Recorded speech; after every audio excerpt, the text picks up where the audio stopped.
We're going to work out everything that we need to sketch this graph, y equals to 4 over x. Remember the formula said we're going to have an a over x plus a number at the back. If there's nothing at the back, please remember there's a plus naught written at the back here. The first thing we have to work out is the two asymptotes they mentioned. Bottom equals to 0. In this case, x is the bottom, equals to 0. Then y equals to the back guy. Y equals to naught. That's the guy at the back. I'll just repeat. We have this trick that we called. We say bottom equals to 0. That's that x equals to 0. I wrote it. X equals to 0.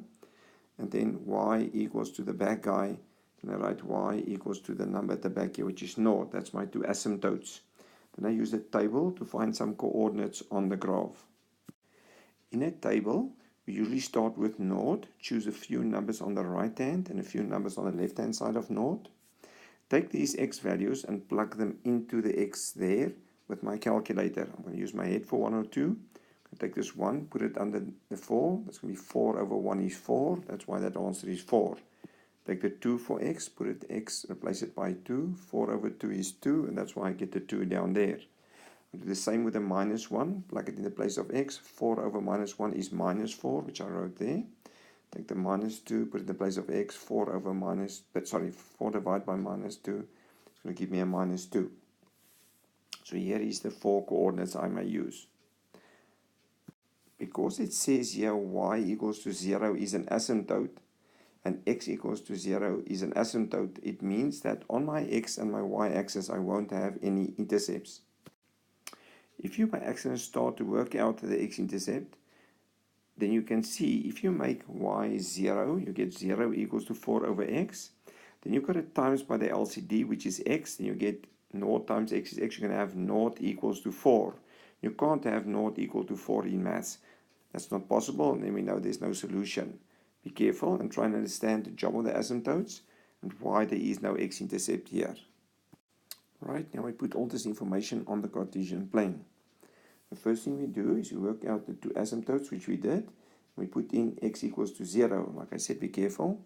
X equals to 0, x equals to 1, x equals to 2, x equals to minus 1, x equals to minus 2. Y equals to 0, y equals to 1, y equals to 2, y equals to minus 1. Be careful. Most kids think that if I say where's x equal to 1, they say it's over there. It's not. X is 1 there. If I say where's y equal to 3, they go on the y-axis to 3. That's not where y is 3. Y is 3 over there. So try and remember y is 2, y is 1, y is 0. Now we're going to go for x equals to 0. That means it's this y-axis over here. I must put my asymptote on. So here is my two asymptotes. X equals to 0 and y equals to 0. Put in the y-axis and the x-axis. Then I fill in some of these coordinates I worked out in the table. I'm going to look for this one.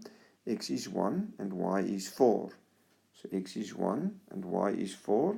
There is my. The next one I have here is x is 2 and y is 2. X is 2 and y is 2. Then on the negative side, x is minus 1, y is minus 4. X is minus 1, y is minus 4. Then x is minus 2 and y is minus 2. X is minus 2, y is minus 2. Then I draw my graph through these crosses. I can see where it goes towards the asymptote and towards the asymptote. There's my two crosses, so I draw my line through there, towards the asymptote and towards the asymptote. And then I write down one coordinate in each quadrant. It's not forced, but let's do it. I brought in minus 1 and minus 4 from there, and 2 and 2 from there, just to have a coordinate in each bend.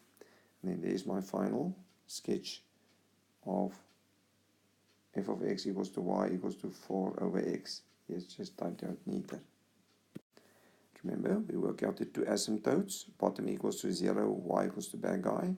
Do a table to find some coordinates and work out the x-intercept if it has. Enjoy hyperbolas.